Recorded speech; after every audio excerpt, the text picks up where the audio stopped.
sei fatto una cosa.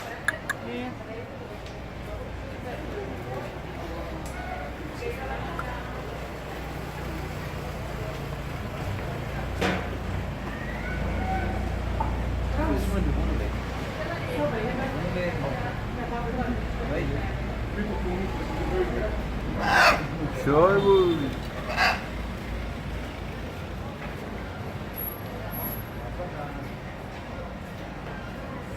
Where would it play with the wheel?